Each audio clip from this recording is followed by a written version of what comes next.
From the station working for you, this is WRTV News at Noon, streaming now. And thanks for joining us for your lunch hour. I'm Lauren Casey. Todd Clausen is joining me from home this midday. Todd, what can folks expect as they head out the door right now? I know you and I have been kind of hoping for a little bit of rain for our grass, but I don't know if we're going to get it. You know, everybody from Indianapolis to the south could use a little bit of rainfall. Everybody to the north is saying, no. Well, we do not need any more, as over the last 36 hours, anywhere from about 2 to 5 inches of rain fell in some northern communities. Today, though, it's dry for almost everybody. Here's a live look outside, as you can see from downtown to the north, and we have nothing but sunshine out there. It's a pretty nice September day in progress across the area. Maybe a little warmer now that we're after Labor Day than you may like, but nonetheless, we're in pretty good shape. A little more in the way of cloud cover to the north once again, and as we expand now, you can see where the storm track is. It's in Michigan over towards the Chicago area. I can't rule out the chance of maybe an isolated stray shower sneaking into some northern communities once again this afternoon, but nothing like yesterday, nothing widespread. It would be extremely isolated. The temperatures with the clouds a little cooler to the north right now in Lafayette as well as Peru. Mid 80s to the south. As we go over the course of the next couple hours, we should climb up to about 87 to 88 degrees for your high temperature in most locations. Again, a little cooler to the north, but changes are on the way. I'll let you know when they arrive for you coming up in just a few minutes, Lauren. All right, Todd, thank you so much. Well, we now know that a man found dead out in Henry County was a longtime member of the county commission. The sheriff's office says that Kim Cronk was found dead at his home last night. Investigators say that a driver called Henry County deputies after spotting a man in a yard on Kennard Road. When deputies arrived at the scene, they called state troopers to take over the investigation. Cronk was nearing the end of his third term of the Henry County Commission. He lost a re-election bid in the June Republican primary. Cronk also previously served 2 terms as the county sheriff and had retired after a total of 36 years with the sheriff's department. An autopsy in this case is still pending. Also new today, police in Bloomington have released the identities of 4 people found dead this past weekend at a suspected murder-suicide. Police believe that 61-year-old Jeffrey Mumper shot and killed his wife, Anna Marie, as well as their 2 adult children, Emma and Jacob Mumper. Officers at the scene say that Jeffrey Mumper then took his own life. Their bodies were found Sunday morning at a home on Scott Alcott Boulevard. Police say they're still investigating what led up to the shootings. Metro Police are still trying to figure out what led to the shooting along a downtown canal overnight that sent a man to the hospital. Officers tell us that 2 groups of people started to argue on the canal near the Colts play space when shots were fired. One man was hit in the leg and was taken to the hospital. He's expected to be okay. So far, no arrests have been made. The city has made the efforts recently to increase patrols on cameras on the canal after a pair of deadly shootings were taking place there over the summer. Police are still looking for the suspects who tried to steal an ATM. This happened around 6:30 this morning outside of the Teachers Credit Union near 23rd and Meridian Street. Witnesses told police that a maroon-colored pickup truck hooked a chain to the ATM and then tried to drag it away, but they were unsuccessful. Officers are now looking for the truck. They say it still may have that chain attached to it. Police at the scene told WRTV that they recently got an FBI briefing about a national theft ring targeting ATMs, but they don't know if today's attempted theft is connected. New COVID-19 numbers are in from the State Department of Health. The numbers are lower today, though it could be a function of fewer testing and cases reported over the long Labor Day holiday weekend. The department reporting 394 new cases of the virus and 12 additional deaths today, along with far fewer than usual tests conducted. The 7-day average positive test rate did dip a little bit to 5.3%. Well, we now know what exactly the fans of the Indianapolis Colts can expect if they're among the few who are let inside the stadium for the home opener on September 20th. The Colts already announced that only 2,500 fans will be attending that first home game of the season at Lucas Oil Stadium against the Minnesota Vikings. The Colts are one of only 5 NFL teams who are planning to have any fans at the home games this season. Today, the Colts announced that all fans and stadium employees would have to undergo a COVID-19 screening before they enter the stadium. That screening will include a temperature check. Masks must be worn at all times except when you're actively eating or drinking. Fans will be required to practice social distancing inside and outside the stadium. Cash will not be accepted at any concession stand or the Colts Pro Shop. Also, tailgating will not be allowed in the parking lots controlled by the team. You can find all of the rules and more information about attending Colts games by visiting our website, WRTV.com. Well, today is the first day that bars and nightclubs around Marion County are allowed to be back open again, but they do have to follow some strict restrictions. Mayor Joe Hogsett says they can have only 25% capacity indoors and 50% capacity outdoors. Bar top service, that will still not be allowed, and no dancing or live entertainment will be allowed. Customers must also be seated at tables with no more than 6 people, and everyone is required to wear a mask when they're moving around or when they're not eating or drinking. With exactly 8 weeks to go until Election Day, President Trump continues to fight back against those allegations in the Atlantic magazine. He's also going after his opponent, Joe Biden. This as the race to win the White House heads into a crucial phase. ABC's Inez de la Cotera has the latest now from Washington. At a White House press conference on Monday, President Trump blasting a report from the Atlantic magazine alleging the president called fallen soldiers suckers and losers. The story is a hoax. Pushing back on that report, which ABC News has not independently confirmed, the president touting everything he's done for the military. Who would say a thing like that? Only an animal would say a thing like that. There is nobody that has more respect for not only our military, but for people that gave their lives in the military. But Trump simultaneously attacking military leaders in his own administration. I'm not saying the military is in love with me. The soldiers are.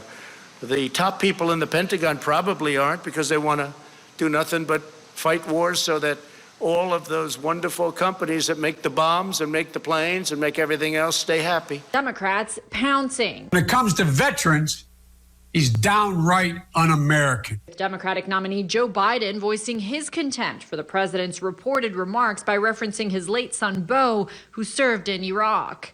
My Beau wasn't a loser or a sucker. And with fewer than 60 days to go until the election, the attacks are getting personal. Biden's a stupid person. Biden doesn't have a clue. Several national and state polls show President Trump trailing Biden, especially when it comes to his handling of the coronavirus. And after criticizing Democrats for politicizing a COVID-19 vaccine, President Trump is now hinting a vaccine may be ready before the election. Inez de la Cotera, ABC News, Washington. Well, fall is almost here, and normally that means it's time to head out to the farm, right? But up next, we'll show you how the pandemic could make apple and pumpkin picking a lot different this year. Todd. And Lauren, we're enjoying some September warmth across the area as temperatures are climbing into the upper 80s today with showers and storms kind of pushed to the north. That's good news. It's giving us a little bit of a break for those who have seen quite a bit of rain. But some changes are heading our way. If you're a fan of the more fall-like temperatures, we'll talk about that coming up in your WRTV Storm Team forecast when the news at noon continues right here on WRTV.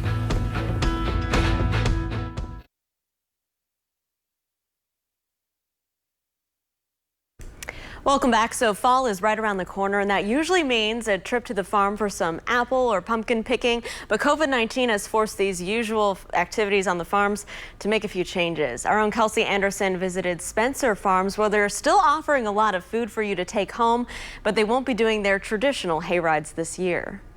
They are still offering everything else they have been doing for the last 38 years. You can still pick your own pumpkins starting September 19th, and right now you can dig your own mums, pick your own raspberries, and visit their storefront and winery. Because of the state mandates, they require everyone wear a mask.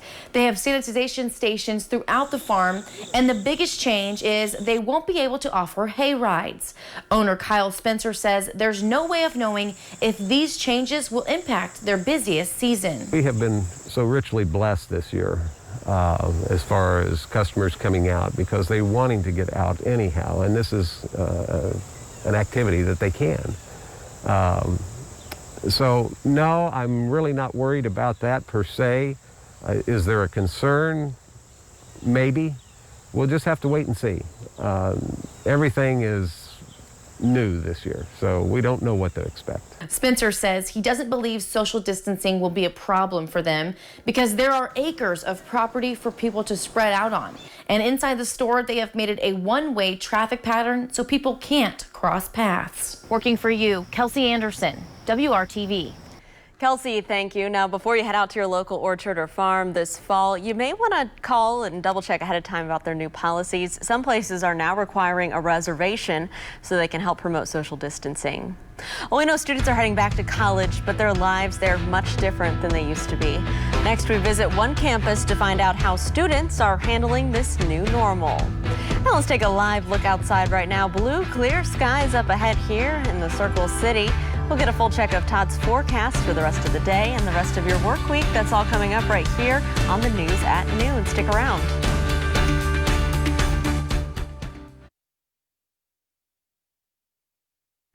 Welcome back. So typically the fall semester for college students is the time to get out, meet new friends, attend events, maybe even go to a football game. But during the pandemic, the start of the school year, it's much different. In order to keep everyone safe, our own Nicole Griffin is sharing what life has been like for students so far at Marion University right here in Indianapolis. Going into week 4 of the fall semester at Marion University. So it's different, but I'm getting used to it. Students are starting to adjust to the new changes during the pandemic. So I was expecting to see a lot of people without masks on. Well, that wasn't the case. I show up and everybody has masks on. I walk by somebody I know and they're like, "Who are you?" And I was like, "I'm Hannah," because they can't recognize people with masks. Each day before arriving on campus, students have to complete a COVID-19 self-assessment on the Campus Shield app. If they are clear, they receive a 24-hour badge to enter their classes. Before we get in there, we have to wipe down the desks, wipe down the chairs, obviously have our masks on, and then when we leave, we have to wipe everything down.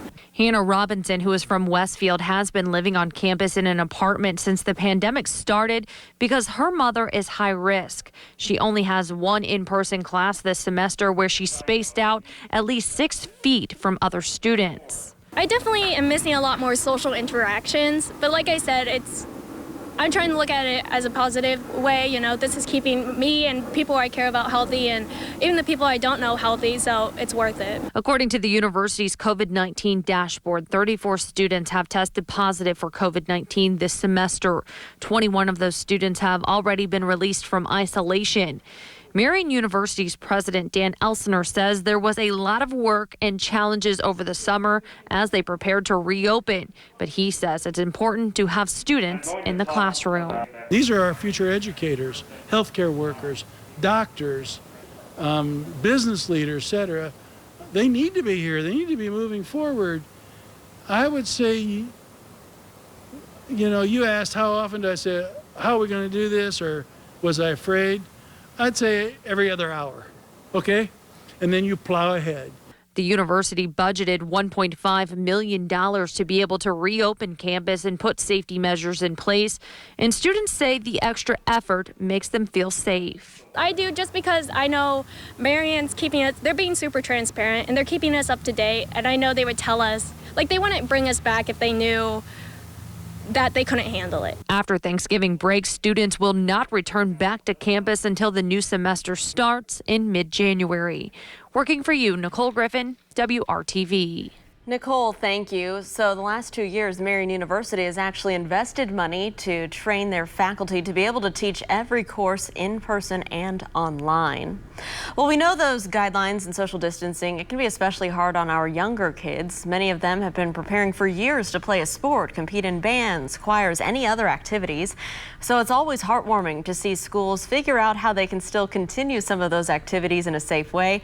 Just look at this video from the Center Grove football game versus the Carmel Greyhounds this past week as students led a reduced capacity Ray Skillman Stadium in the singing of our national anthem. For the land, for the land, for the land of the free.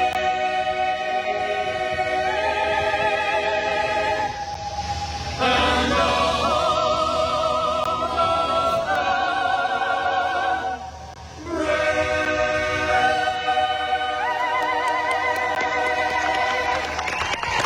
That was the CG Singers and Sound System Show Choirs under the direction of Jennifer Dice, and they sound amazing out there. Todd, last Friday, the perfect night for a football game. We've had some great weather here so far the past week or so, but we're needing a little bit of rain. It's a little dry out there in our area to the south. You know, definitely in spots it's really dry, and that's mainly I-70 southward, Lauren. To the north, they've had a lot of rainfall the past couple days. Sunday they had some to the north, and then yesterday as well. So it just really depends where you are. You mentioned high school football. By the time we get to Friday, it's looking pretty nice for all those games once again as we go throughout the course of the evening hours. Here's a live look outside right now, and you can see the sunshine out there as you look to the north. Way off in the distance, though, you do notice a little bit in the way of cloud cover, and where those clouds are present, temperatures are running just a little bit cooler. 77 in Lafayette as well as Peru, 83 right now in Indy. Bloomington is at 85 degrees. I don't show you the national map much, but a big time bout of cold air is moving into parts of Wyoming. 30 right now in Casper. Denver is only at 33. Yesterday they were right around 90 degrees, and there's winter weather advisories and warnings posted through those two states for a lot of snow, and we're just on the warm side of things.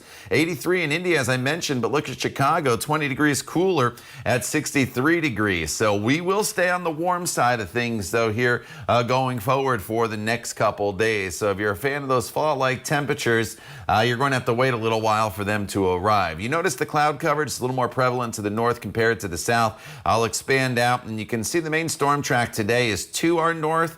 And as I expand out even further, there you can see all the snow now making its way into Denver as well as Wyoming. So if you do have any travel plans to Denver here later on this afternoon or even tomorrow morning, make sure you check with your airline. Our storm chances aren't great today. With that said, they're not completely zero in northern locations, but the odds of you seeing a passing downpour are pretty small. We're only looking at maybe about a 10% chance of an isolated downpour, and again, it's only to the north.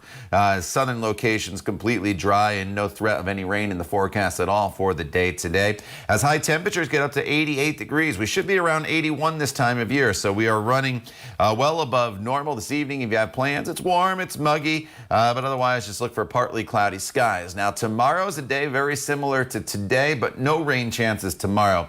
I think that warm front's far enough to the north that we don't bring any showers and storms into the forecast, but temperatures tomorrow back into the upper 80s to right around 90 degrees with quite a bit of humidity that will be around. On Thursday, we start to get some relief from the heat. Skies will be partly cloudy, back to seasonable levels at 81 degrees. And as we work our way into Friday for those high school football games and just Friday in general for the end of your work week, should be the best day of the week, I think, at 78 degrees with partly cloudy skies. Then as we work our way into the weekend, it does look like we'll bring some scattered showers into the forecast. They do look to be pretty spotty in nature, though, and not very heavy or widespread, so that's good news for any outdoor activities. Sunday at 79 degrees, and then Monday next week looks good at 77. So we just got to get through the heat and some humidity today and tomorrow, Lauren, and then a much more September-like forecast going forward through the end of the week and into the weekend. All right, Todd, thank you so much. Well, when we come back, it is time for our Pet of the Week. We love this segment. We want to introduce you to a peach of a pup. We'll introduce you to Peaches coming up here just after the break when you're watching the news at noon on WRTV.